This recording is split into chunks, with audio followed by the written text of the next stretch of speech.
উপজেলা স্বাস্থ্য কমপ্লেক্সে দেখতে পাচ্ছেন আমার পেছনে কিন্তু আহাজারি চলছে। কিছুক্ষণ আগে রাউজান উপজেলার কদলপুর ইউনিয়নের ঈশান ভট্টের হাট এলাকায় সেলিমের দোকান নামে একটি দোকানের সামনে দুর্বৃত্তরা গুলি করে সেলিম নামে একজনকে হত্যা করেছেন। তাকে এখানে আহত অবস্থায় স্বাস্থ্য কমপ্লেক্সে আনা হলে এখানকার কর্তব্যরত চিকিৎসক তাকে মৃত ঘোষণা করেন। তার মায়ের আহাজারিতে বাড়ি হয়ে উঠেছে এখানকার পরিবেশ। তার স্বজনরা এখানে এসেছেন, মরদেহ এখানে রয়েছে, আমরা সেটাই দেখতে পাচ্ছেন দর্শক। আসলে এখন থেকে ঠিক 30 থেকে 45 মিনিট পূর্বে রাউজান উপজেলার কদলপুর ইউনিয়নের ঈশান ভট্টের হাট এলাকায় একটি দোকানের সামনে মোটর সাইকেল নিয়ে যাওয়ার সময়, তার পরিবারের সদস্যদের নিয়ে যাওয়ার সময় একটি সিএনজি চালিত অটোরিকশায় বোরকা পরিহিত কয়েকজন অস্ত্রধারী সেলিমকে মাথায় গুলি করে গুরুতরভাবে আহত করলে তার স্বজনরা তাকে রাউজান উপজেলা স্বাস্থ্য কমপ্লেক্সে নিয়ে আসেন। স্বাস্থ্য কমপ্লেক্সে আনার পরে এখানকার কর্তব্যরত চিকিৎসক সেলিমকে মৃত ঘোষণা করেন। দর্শক, আমরা যতটুকু জানতে পেরেছি তার রাজনৈতিক পদ পদবি বা তিনি রাজনৈতিক কোন দলের সাথে সম্পৃক্ত কিনা সে সম্পর্কে এখনো পর্যন্ত আমরা জানতে পারিনি, কিংবা তার বিরুদ্ধে অর্থাৎ যিনি নিহত হয়েছেন তার বিরুদ্ধে রাউজান থানায় বা কোনো মামলা আছে কিনা সে বিষয়ে আমরা এখনো পর্যন্ত সুস্পষ্ট ভাবে কোনো তথ্য পাইনি। তবে যেটা বিষয় হচ্ছে, আমরা তার স্বজনদের সঙ্গে কথা বলে যেটা জানতে পেরেছি, তিনি একটি জানাজায় অংশগ্রহণ করে ফেরার পথেই তাকে একটি সিএনজি চালিত অটোরিকশা থেকে বোরকা পরিহিত দুইজন তাকে গুলি করে মাথায়, এরপর তিনি ঘটনাস্থলে লুটিয়ে পড়েন। তার স্ত্রীও তার মোটর সাইকেলে ছিলেন, সন্তানও ছিলেন, এমনটাই তার স্ত্রী ফেরদৌসী আমাদেরকে নিশ্চিত করেছেন।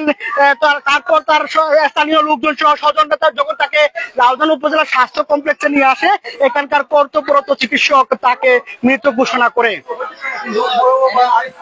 দর্শক, এখন পর্যন্ত তার রাজনৈতিক পরিচয় আমরা জানতে পারিনি, তবে তিনি রাউজান উপজেলার কদলপুর ইউনিয়নের আমির হোসেনের ছেলে বলে আমরা জানতে পারছি। তবে তিনি কোন রাজনৈতিক দলের সাথে সম্পৃক্ত আছেন কিনা সে বিষয়ে আমরা এখনো পর্যন্ত জানতে পারিনি। তো আমরা এখানে আসার পরে যেটা লক্ষ্য করেছি, তার স্ত্রী, স্বজন এবং তার মায়ের আহাজারি খুবই এখানকার পরিবেশ একেবারে বাড়ি হয়ে উঠেছে তাদের আহাজারিতে, সেটাই আমরা লক্ষ্য করেছি। তার মরদেহ এই মুহূর্তে রয়েছে রাউজান উপজেলা স্বাস্থ্য কমপ্লেক্সের সামনে। সেখানে তার স্বজনরা আসছেন অনেকক্ষণ ধরে। তার স্বজনরা ইতিমধ্যে অনেকেই এসেছেন, তারা এসে ভিড় করছেন। আমরা তার স্বজনদের কয়েকজনের সঙ্গে কথা বলার চেষ্টা করব। দেখতে পাচ্ছেন আসলে এটাও তার স্বজন, তারা আহাজারি করতে করতে ক্লান্ত হয়ে পড়েছেন। এখানে তার স্বজনরা আহাজারি করছেন, তার স্ত্রীও রয়েছেন এখানে। তার স্ত্রী গাড়ি যেই মোটর সাইকেলে তিনি ছিলেন সেই মোটর সাইকেলে তার স্ত্রীও ছিলেন বলে আমাদেরকে জানিয়েছেন। আমরা তার স্ত্রীর সাথে একটু কথা বলার চেষ্টা করব, যেহেতু আইন শৃঙ্খলা রক্ষাকারী বাহিনী তাকে প্রাথমিকভাবে কিছু তথ্য জানার জন্য এক পাশে নিয়ে যাচ্ছেন, সে কারণে আমরা আসলে তার সঙ্গে কথা বলতে পারছি না। তো দর্শক, আমরা দেখতে পাচ্ছি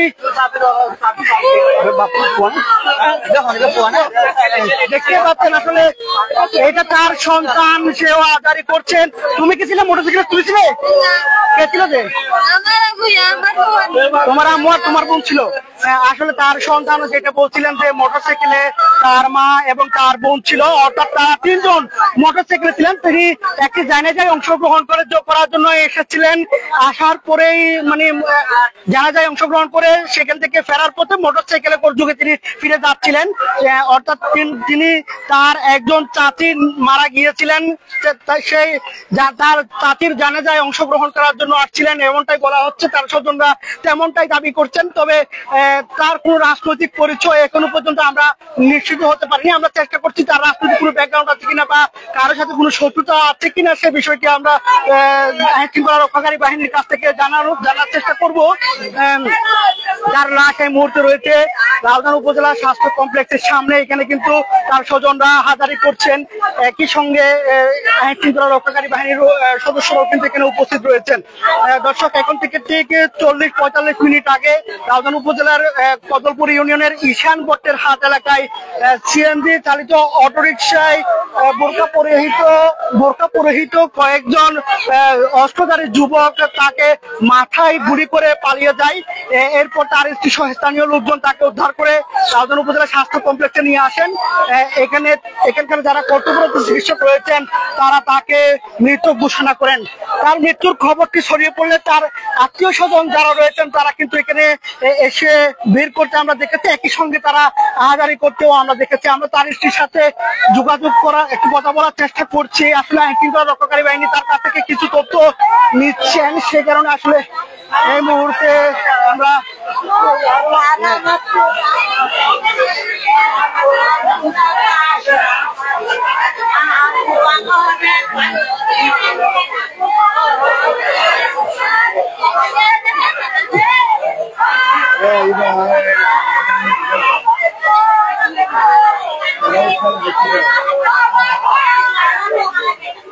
দর্শক দেখতেই পাচ্ছেন তার স্বজনরা এখনো আহাজারি করছেন।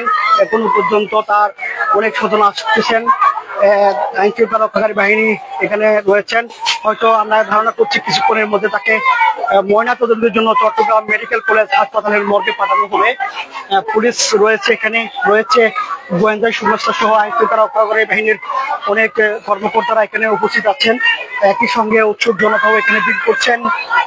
যিনি নিহত হয়েছেন তার নাম সেলিম, তার বাবার নাম আমির হোসেন। আমরা প্রাথমিকভাবে এই প্রতিটি জানতে পেরেছি, তবে তার রাজনৈতিক কোনো ব্যাকগ্রাউন্ড আমরা এখনো পর্যন্ত জানতে পারিনি।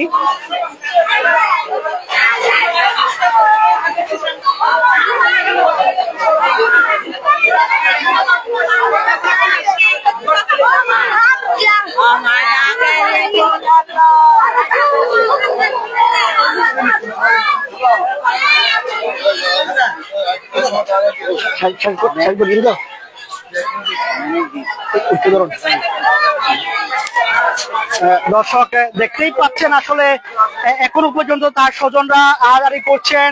আমরা তার স্ত্রীর সঙ্গে কথা বলার চেষ্টা করেছিলাম, যদিও একবার কথা বলার সুযোগ হয়েছে। তিনি দাবি করছিলেন যে তারা একটা মোটর সাইকেলের যুগে তারা রাউজান থেকে তারা অন্যত্র যাচ্ছিলেন, অর্থাৎ যিনি নিহত হয়েছেন সেলিম তিনি তার চাচির জানাজায় অংশগ্রহণ করার জন্য এসেছিলেন বলে তিনি দাবি করেছেন। তিনি সহ তার এক কন্যা সন্তান সহ তারা মোটরসাইকেলের যুগে যাওয়ার সময় ঈশান বট্টের হাট এলাকায় সিএনজি চালিত অটো রিক্সাতে থাকা বোরকা পরিহিত কয়েকজন সেখান থেকে নেমে তার মাথায় গুলি করে তারা দ্রুত ঘটনাস্থল ত্যাগ করেন বলে তিনি আমাদেরকে জানিয়েছেন।